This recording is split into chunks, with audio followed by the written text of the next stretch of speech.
Welcome to GK Madhu sir online classes. Video చూస్తున్న ప్రతి ఒక్కరూ కూడా వీడియోని లైక్ చేయండి, షేర్ చేయండి, కామెంట్ చేయండి. ఎవరన్నా కొత్తగా మన యూట్యూబ్ ఛానల్ చూస్తున్న వాళ్ళు ఉంటే సబ్స్క్రైబ్ చేసుకోండి. ప్రతిరోజు ఈవినింగ్ 7కు జీకే మధు సార్ ఆన్లైన్ క్లాస్లో కరెంట్ అఫైర్స్ ప్రతిరోజు ఈవినింగ్ 7కు అప్లోడ్ చేయబడును. అలానే ప్లేస్టోర్లోకి వెళ్ళి GK Madhu sir online class అనే యాప్ను కూడా డౌన్లోడ్ చేసుకోండి. అందులో already GK current affairs course నడుస్తుంది. 149 రూపీస్కే 6 మంత్స్ వ్యాలిడిటీతో topic wise month wise current affairs available ఉంది. అలానే మార్చి 10వ తారీఖున ఇండియన్ హిస్టరీకి సంబంధించి 300 బిట్స్ ఎక్స్ప్లెనేషన్ పార్ట్ ఉంటుంది. MCQ, ancient history 100 bits, medieval history 100, modern history 100 bits మార్చి 10వ తారీఖున అప్లోడ్ చేయబడును. ఆ 300 బిట్స్ను అన్ని సబ్జెక్టులకు లింక్ చేస్తూ దాని ఎక్స్ప్లెనేషన్ పార్ట్ ఉంటుంది. జస్ట్ 99 రూపీస్కి. మార్చి 10 వరకే అది 99 రూపీస్. మార్చి 11 నుంచి అది 500 రూపీస్ అవుతుంది. నేను ఎప్పుడు కూడా ధర ఎందుకు తక్కువ పెడుతున్నాడే, ఎక్కువ మందికి రీచ్ కావాలి. ఆ రీచ్ అయిన తర్వాత దాన్ని పెంచుకుంటూ వెళ్ళిపోవడం. ఓకేనా? రైట్. ఫస్ట్ ఈ వీడియోని అందరూ కూడా లైక్ చేయండి, లైక్ చేయండి, లైక్ చేయండి.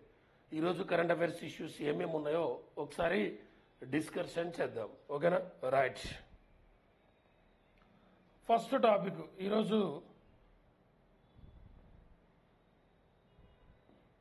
కరెంట్ అఫైర్స్లో భాగంగా ఫస్ట్ టాపిక్ ఏమేమి ఉన్నాయో ఫస్ట్ది మొట్టమొదటి జీవ వైవిధ్య వారసత్వ ప్రదేశంగా, మొట్టమొదటి బయోడైవర్సిటీ హెరిటేజ్ ప్లేస్, మొట్టమొదటి జీవ వైవిధ్య వారసత్వ ప్రదేశంగా దేన్ని ప్రకటించారు, ఏంటిది అనే డీటెయిల్స్ గురించి ఒకసారి మనం క్లియర్గా చూద్దాం.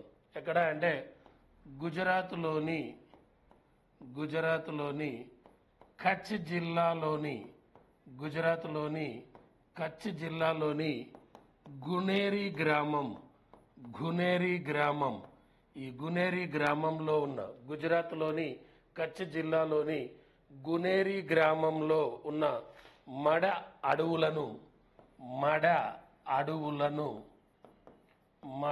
అడవులను మొట్టమొదటిసారిగా జీవ వైవిధ్య వారసత్వ ప్రదేశంగా గుర్తించడం జరిగింది.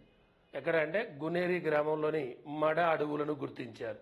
ఎక్కడున్నవి? గుజరాత్లోని కచ్ జిల్లాలో ఉన్నవి. మొట్టమొదటి జీవ వైవిధ్య వారసత్వ ప్రదేశంగా గుర్తించడం జరిగింది.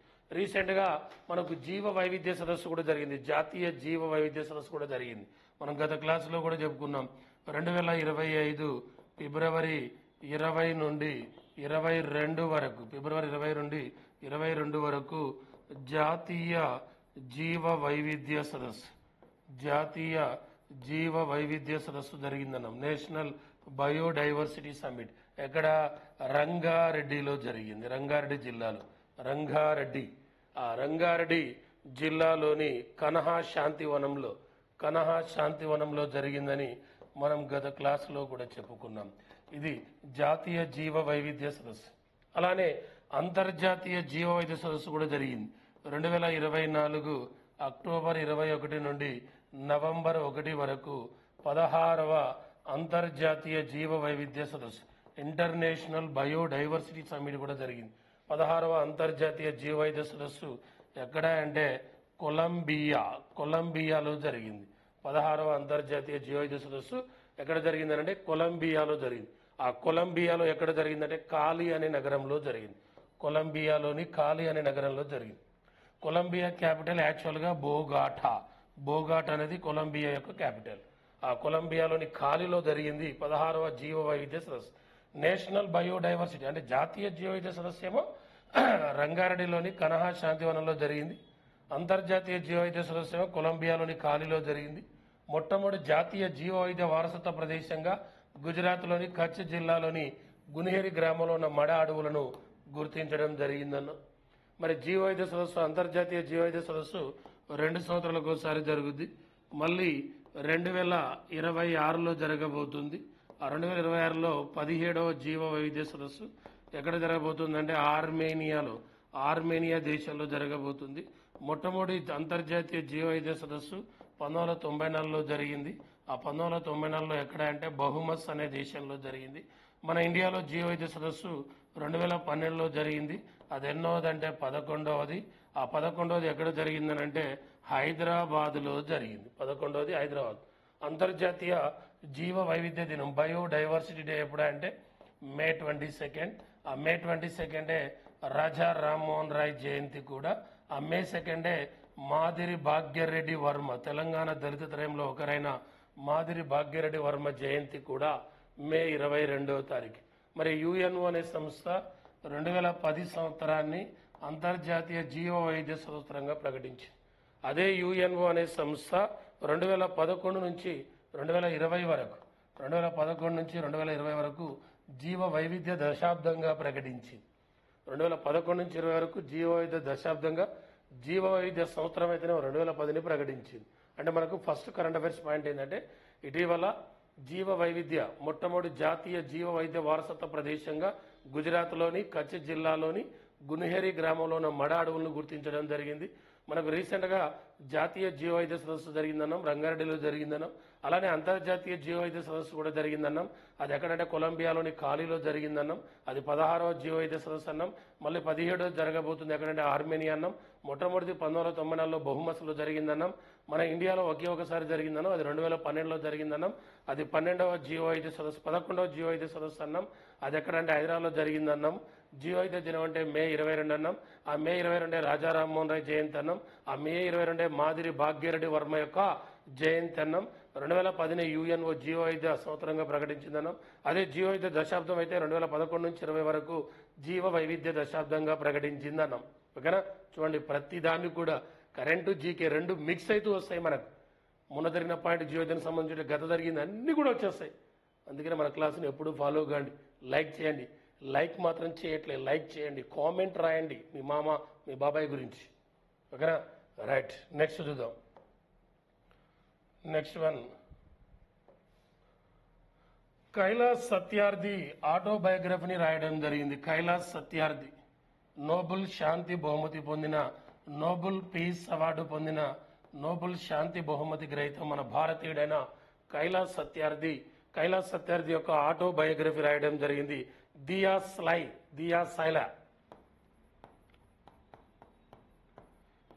సైల్. ఇటీవల కైలాస్ సత్యార్థి తన ఆటోబయోగ్రఫీని రాయడం జరిగింది. ఆటోబయోగ్రఫీ పేరు ఆత్మకథ. ఆటోబయోగ్రఫీ అన్న ఆత్మకథ రెండు ఒకటే. ఆ ఆటోబయోగ్రఫీ పేరు దియా సైల్ అనే ఆటోబయోగ్రఫీని రాశాడు.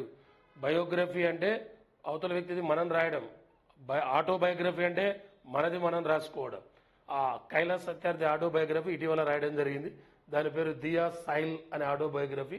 ఆ కైలాస్ సత్యార్థికి 2014లో నోబెల్ శాంతి బహుమతి వచ్చింది. నోబెల్ పీస్ అవార్డు 2014లో ఈయనకు నోబెల్ పీస్ అవార్డు రావడం జరిగింది. ఆ 2014లో ఈయనతో పాటు నోబెల్ శాంతి బహుమతి వచ్చింది ఎవరికంటే మలాలా యూసఫ్జాయ్. పాకిస్తాన్కి సంబంధించిన మలాలా యూసఫ్జాయ్ కూడా 2014లో నోబెల్ శాంతి బహుమతి వీళ్ళిద్దరు గెలిచి వచ్చింది. ఆ మలాలా అంటే అతి చిన్న వయసులో నోబెల్ అవార్డు వచ్చింది మలాలకు. అప్పుడు ఆమె వయసు 17 years. పాకిస్తాన్ దేశం మహిళా విద్య కోసం పోరాటం చేస్తున్న మహిళ. మరి నోబెల్ అవార్డు కైలాస్ సత్యార్థి అనం. అసలు నోబెల్ అవార్డు వచ్చిన ఇండియన్స్ ఇప్పటివరకు ఎంతమంది ఉన్నారు? 5 భారతీయులు ఉన్నారు. 1913లో నోబెల్ అవార్డు వచ్చిన భారతీయుడు ఎవరు? రవీంద్రనాథ్ ఠాగూర్. రవీంద్రనాథ్ ఠాగూర్కి ఏ రంగంలో వచ్చింది? సాహిత్యంలో వచ్చింది. రెండవది 1930లో ఎవరికి వచ్చింది? సివి రామన్. సివి రామన్కి ఏ రంగంలో వచ్చింది? ఫిజిక్స్లో వచ్చింది. మూడోది 1979. 1979లో ఎవరికి వచ్చింది? మదర్ తెరీసాకి ఏ రంగము? శాంతి. తర్వాత 1998లో ఎవరికి వచ్చింది? అమర్త్య సేన్కి వచ్చింది ఎకనామిక్స్లో వచ్చింది, ఎకనామిక్స్. ఆ తర్వాత 2014లో వచ్చింది ఎవరికి వచ్చింది? కైలాస్ సత్యార్థికి ఏ రంగం? పీస్, శాంతి రంగంలో వచ్చింది. ఈ 5 నోబెల్ అవార్డు పొందిన భారతీయులు. ఇంకొక 5 కూడా వచ్చింది. అది భారత సంతతికి చెందిన వ్యక్తులు 5. 1968లో హరిగోవింద ఖురానాకు వచ్చింది. హరిగోవింద ఖురానా వైద్య శాస్త్రంలో వచ్చింది. ఆ తర్వాత 1983లో వచ్చింది సుబ్రహ్మణ్య చంద్రశేఖర్కి వచ్చింది, ఫిజిక్స్లో వచ్చింది. ఆ తర్వాత 2001లో వచ్చింది. 2001లో విఎస్ నైపాల్ అనే వ్యక్తికి వచ్చింది సాహిత్యం. ఆ తర్వాత 2009లో వచ్చింది వెంకట రామకృష్ణన్కి వచ్చింది రసాయన శాస్త్రం. ఆ తర్వాత 2019లో వచ్చింది అభిజిత్ ముఖర్జీ అర్థశాస్త్రంలో వచ్చింది. ఈ 5 భారత సంతతికి చెందిన వ్యక్తులు ఈ 5 భారతీయులు, ఈ భారతీయుడైన కైలాస్ సత్యార్థి తన ఆటోబయోగ్రఫీ రాశాడు. దాని పేరు దియా సాయిల్ అనే ఆటోబయోగ్రఫీ. ప్రపంచంలో అత్యున్నతమైన అవార్డు ఏదంటే నోబెల్ అవార్డు. ప్రపంచంలో అత్యున్నతమైన అవార్డు ఏదంటే నోబెల్ అవార్డు. ఆ నోబెల్ అవార్డు ఏ ఇయర్లో స్టార్ట్ చేశారంటే 1901లో స్టార్ట్ చేశారు. నోబెల్ అవార్డు ఏ రోజున ఇస్తారంటే డిసెంబర్ 10వ తారీఖున. డిసెంబర్ 10వ తారీఖున నోబెల్ అవార్డు ప్రదానం చేస్తారు. ఆ రోజు ఆల్ఫ్రెడ్ బెర్నార్డ్ నోబెల్ యొక్క వర్ధంతి ఆ రోజునే ప్రదానం చేస్తారు. ఆ డిసెంబర్ 10 అంతర్జాతీయ మానవ హక్కుల దినం కూడా. ఆ డిసెంబర్ 10 నాగార్జున సాగర్ ప్రాజెక్టుకి శంకుస్థాపన చేసిన కూడా డిసెంబర్ 10. ఎప్పుడంటే 1955 డిసెంబర్ 10న నాగార్జున సాగర్ ప్రాజెక్ట్కి శంకుస్థాపన చేయడం జరిగింది. ఓకేనా, ఇదొక పాయింట్ వార్తల్లోకి వచ్చిన అంశాల్లో భాగంగా. ఆ తర్వాత రష్యా చెస్ ప్లేయర్ బోరిన్ స్పాస్కీ ఈయన రష్యా చెస్ ప్లేయరు, 2 సార్లు ప్రపంచ చెస్ ఛాంపియన్ సాధించిన ప్లేయరు. ఈయన 2025 ఫిబ్రవరి 27వ తారీఖున మరణించడం జరిగింది. 2025 ఫిబ్రవరి 27న రష్యా చెస్ ప్లేయర్ అయిన బోరిస్ స్పాస్కీ మరణించడం జరిగింది. ఈయనకు ప్రపంచ చెస్ ఛాంపియన్ 2 సార్లు సాధించాడని చెప్పారు. 1969లో ఒకసారి సాధించాడు, 1972లో ఒకసారి సాధించాడు. ఈయన 1955లో గ్రాండ్ మాస్టర్ హోదాను కూడా పొందాడు. 1955లో ఈయన గ్రాండ్ మాస్టర్ హోదా పొందాడు. ఈయన 2 సార్లు చెస్ ఛాంపియన్ సాధించాడు. Russia chess player. Russia national గేమే చెస్. ఆయన 2025 ఫిబ్రవరి 27వ తారీఖున మరణించాడు. ఆయన పేరు బోరిస్ స్పాస్కీ అనే వ్యక్తి మరణించాడు. ఈయన 1955లో గ్రాండ్ మాస్టర్ హోదా పొందాడన్నాం. అసలు మన ఇండియా నుండి ఇప్పటి వరకు చెస్లో గ్రాండ్ మాస్టర్ హోదా పొందిన క్రీడాకారులు 85 మంది ఉంటారు. చెస్లో 2500 ఎల్లో రేటింగ్ పాయింట్స్ సాధిస్తే చెస్లో గ్రాండ్ మాస్టర్ హోదా ఇస్తారు. ఇప్పటి వరకు భారతదేశం నుండి 85 మందికి చెస్లో గ్రాండ్ మాస్టర్ హోదా ఇచ్చారు. ఆ 85 మందిలో 85వ క్రీడాకారుడు శ్యామ్ నిఖిల్ అనే వ్యక్తి, తమిళనాడుకు సంబంధించి శ్యామ్ నిఖిల్ 85వ వ్యక్తి. శ్యామ్ నిఖిల్ తమిళనాడు. రెండవది వైశాలి రమేష్ బాబు, 84వ వాడు వైశాలి రమేష్ బాబు, 84వ Indian grand master Vaishali Ramesh Babu Tamil Nadu.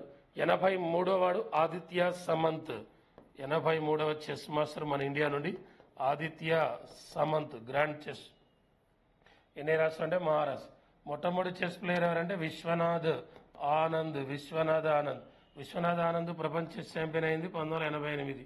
ప్రపంచ చెస్ ఛాంపియన్ 5 సార్లు గెలుపొందింది ఎవరంటే విశ్వనాథ్ ఆనంద్ ప్రపంచ చెస్ ఛాంపియన్ ని 5 సార్లు గెలుపొందడం జరిగింది. 2000 సంవత్సరంలో ఒకసారి, 2007లో ఒకసారి, 8లో ఒకసారి, 10లో ఒకసారి, 12లో ఒకసారి సాధించాడు. ప్రపంచ చెస్ ఛాంపియన్ ఇప్పటివరకు ఇద్దరు భారతీయులు సాధించారు. మొదటి భారతీయుడు విశ్వనాథ్ ఆనంద్ 5 సార్లు సాధించాడు. రెండవ భారతీయుడు ఎవరంటే దొమ్మరాజు గుకేష్ ప్రపంచ చెస్ ఛాంపియన్ సాధించిన రెండవ భారతీయుడు. రీసెంట్ గా 2024లో సింగపూర్లో జరిగిన పిడే వరల్డ్ చెస్ ఛాంపియన్షిప్ లో మన దొమ్మరాజు గుకేష్ విన్ కావడం జరిగింది. డింగ్ లిరెన్ పై ఎవరి మీద గెలిపింది అంటే డింగ్ లిరెన్ పై సాధించాడు. డింగ్ లిరెన్ ఏ దేశం అంటే చైనా.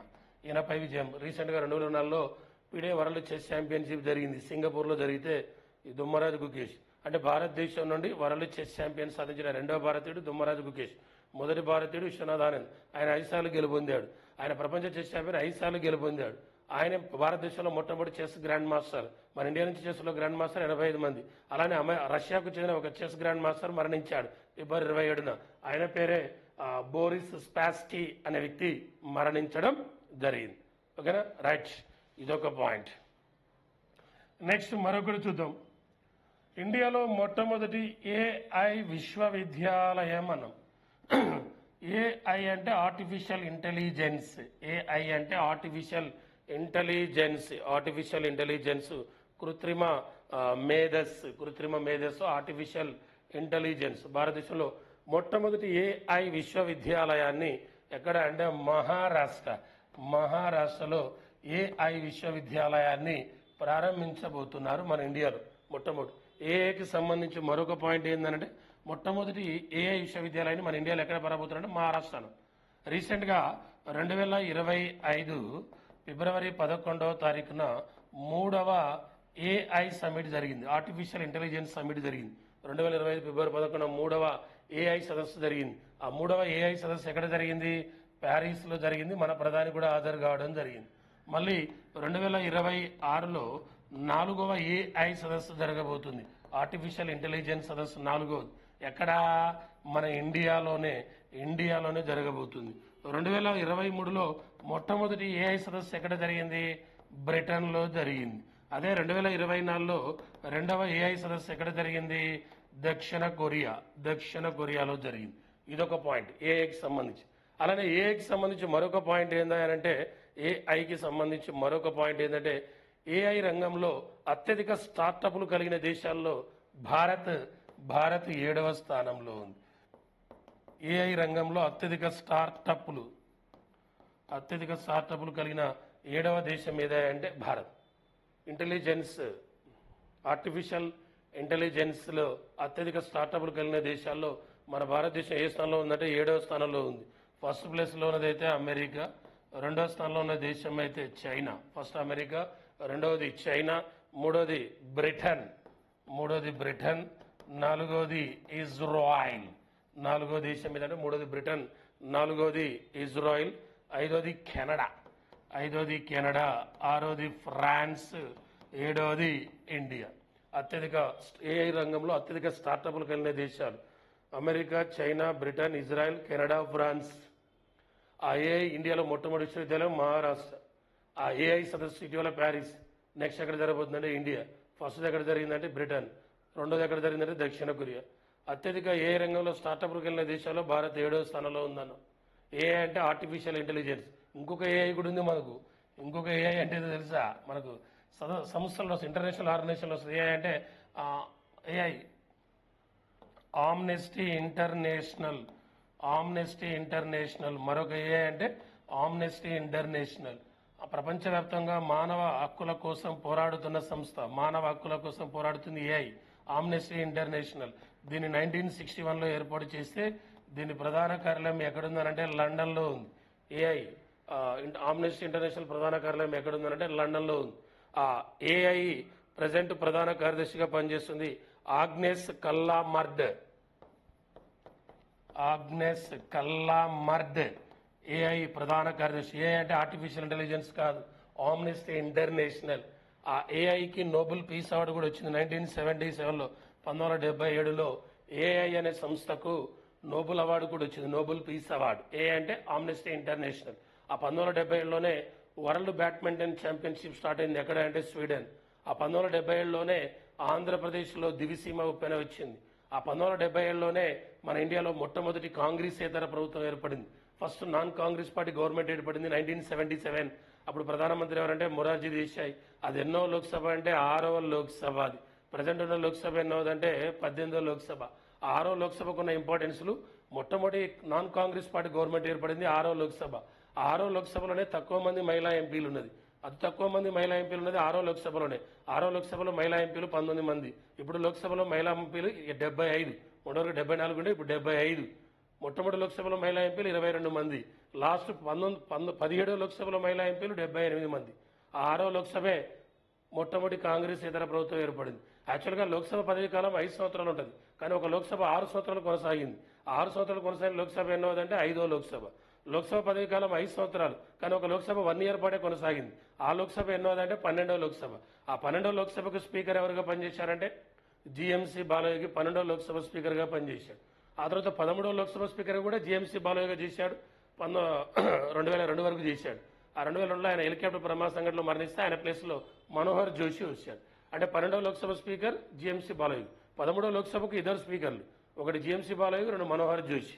ఆ తర్వాత 14వ లోక్సభ ఆ మనోహర్ జోషికే మనం పద్మభూషణ్ పురస్కారం కూడా ఇవ్వడం జరిగింది.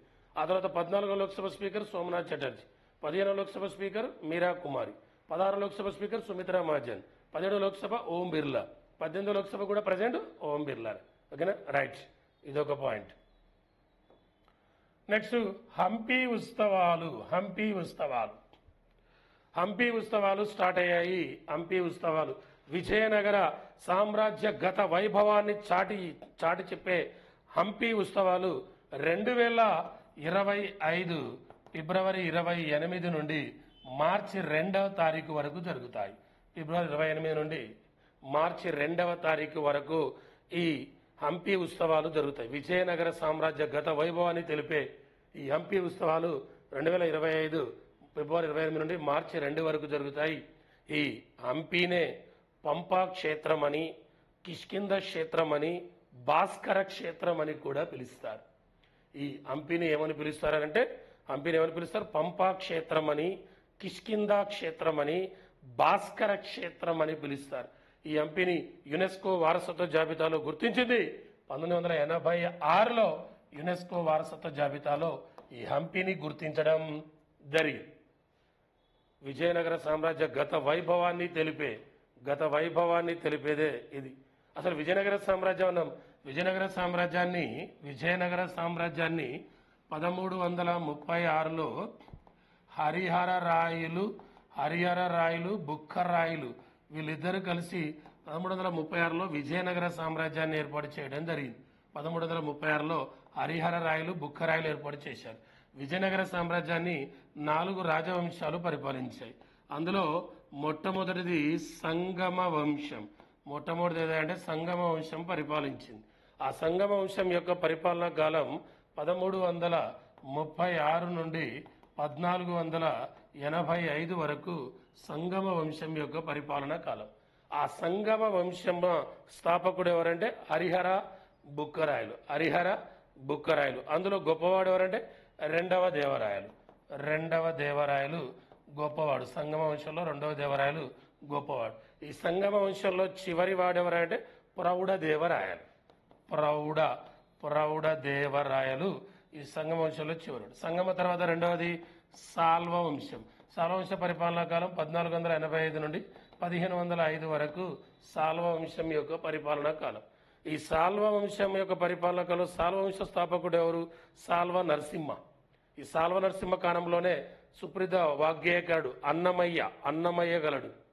సంగమ వంశ స్థాపకుడు సాల్వ వంశ స్థాపకుడు సాల్వ నరసింహ కాలంలోనే సుప్రసిద్ధ వాగ్గేయకారుడు అన్నమయ్యకారుడు. ఈ సంగమ వంశంలో చివరి వాడు ఎవరంటే ఇమ్మడి నరసింహరాయలు. ఆ తర్వాత మూడవది తులువ వంశం యొక్క పరిపాలనా కాలం 1505 నుండి 1570 వరకు తులువ వంశం యొక్క పరిపాలనా కాలం. ఈ తులువ వంశ స్థాపకుడు ఎవరు? తులువ వంశ రాజ్య స్థాపకుడు తులువ నరసనాయకుడు. గొప్పవాడు శ్రీకృష్ణదేవరాయలు. మనందరికీ తెలుసు శ్రీకృష్ణదేవరాయలు 1509 నుండి 1529 వరకు పరిపాలించాడు. ఆ తులువ వంశంలో చివరి వాడు ఎవరయ్యా అంటే సదాశివరాయలు. ఈ సదాశివరాయల కాలంలోనే 1565లో రాక్షస తంగడి యుద్ధం జరిగింది. దాన్నే తల్లికోట యుద్ధం అని, దాన్నే బన్నిహట్ యుద్ధం అని అంటారు. ఆ తర్వాత లాస్ట్ది అరవీటి వంశం. ఈ అరవీటి వంశ రాజ్య స్థాపకుడు తిరుమల రాయలు. గొప్పవాడు వెంకటపతి రాయలు. చివరివాడు శ్రీరంగరాయలు. 3వ శ్రీరంగరాయలు చివరివాడు. అరవీటి వంశం యొక్క పరిపాలనా కాలం 1570 నుండి 1680 వరకు అరవీటి వంశం యొక్క పరిపాలనా కాలం. ఈ విజయనగర సామ్రాజ్యాన్ని స్థాపించింది 1336లో. అప్పుడు ఢిల్లీని పరిపాలిస్తుంది ఎవరంటే తుగ్లక్ వంశం వాళ్ళు పరిపాలిస్తున్నారు. 1336లో విజయనగర సామ్రాజ్యాన్ని స్థాపించడానికి ఢిల్లీని పరిపాలిస్తుంది తుగ్లక్. ఢిల్లీని కేంద్రంగా చేసుకుని 5 రాజవంశాలు పరిపాలించాయి. 1 బానిస, 2 ఖిల్జీ, 3 తుగ్లక్, 4 సయ్యద్, 5 లోడీ వంశం. బానిస వంశ పరిపాలనా కాలం 1206 నుండి 1290. ఖిల్జీ 1290 నుండి 1320.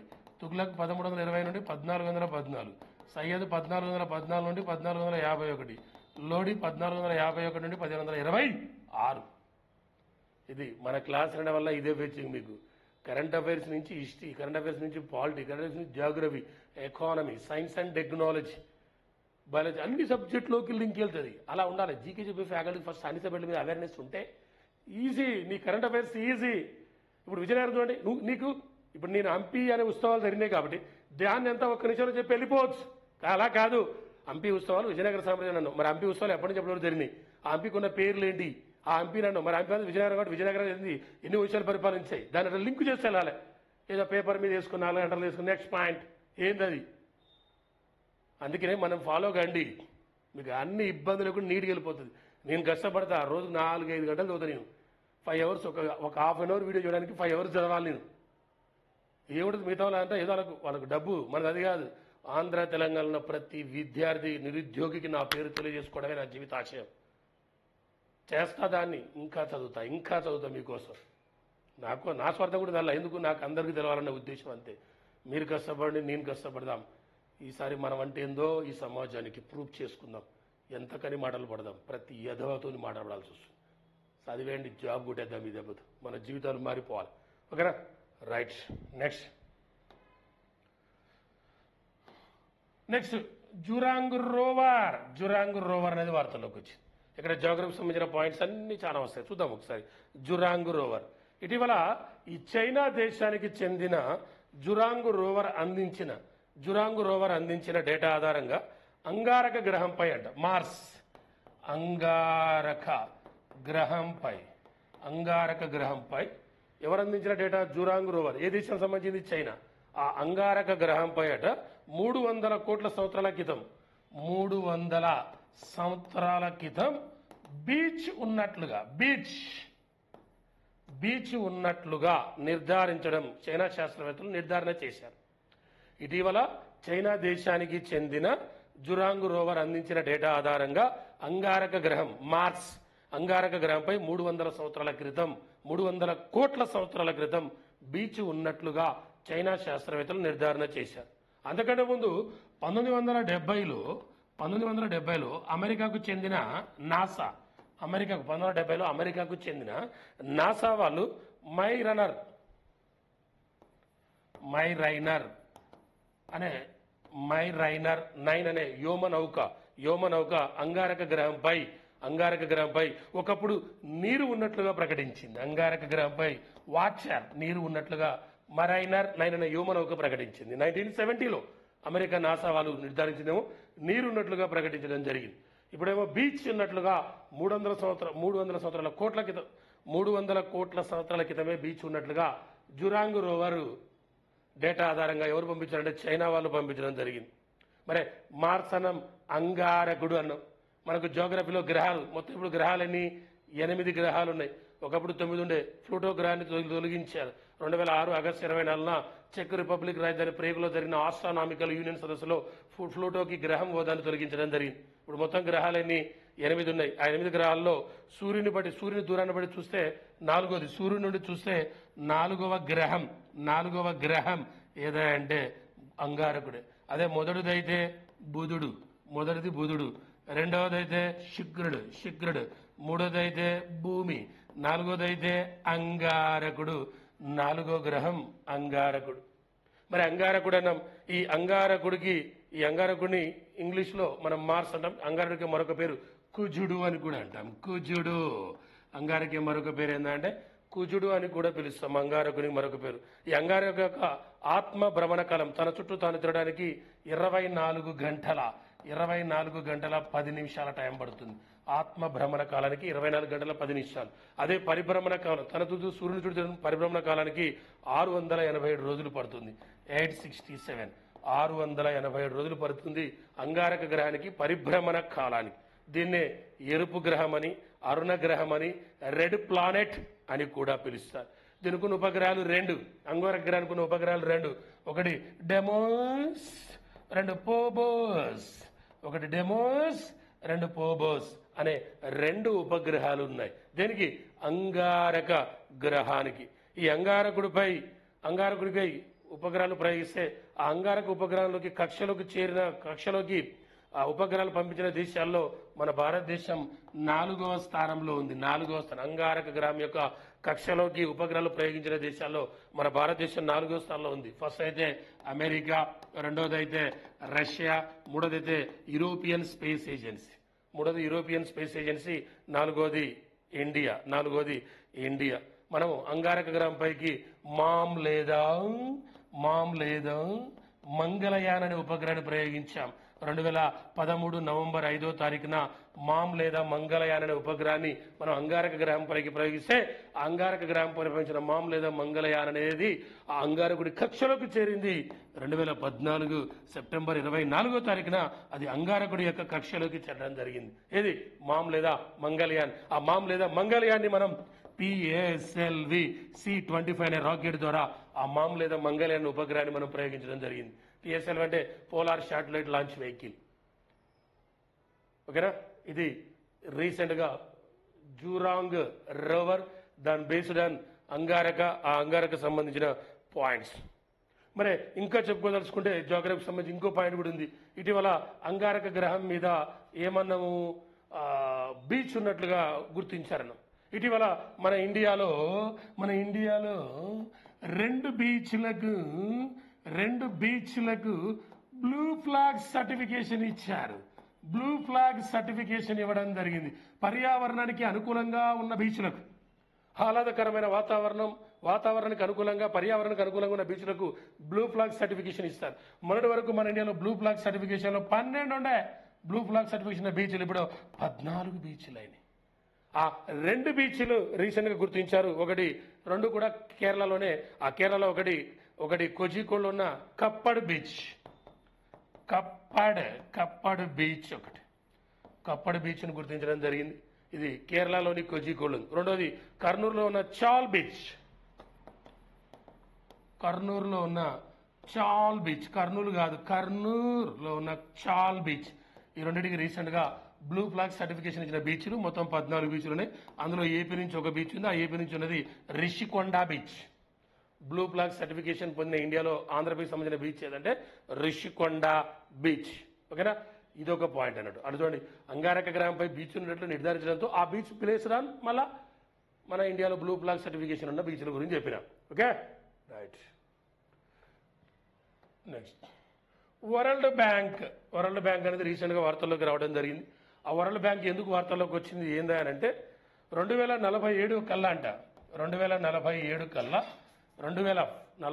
కల్లా భారత అభివృద్ధి చెందిన దేశంగా అవతరించాలంటే 2047 కల్లా భారతదేశం అభివృద్ధి చెందిన దేశంగా అవతరించాలంటే 7.8% మనం వృద్ధి సాధించాలని 7.8% వృద్ధి సాధించాలని ఇటీవల వరల్డ్ బ్యాంక్ ప్రకటించింది.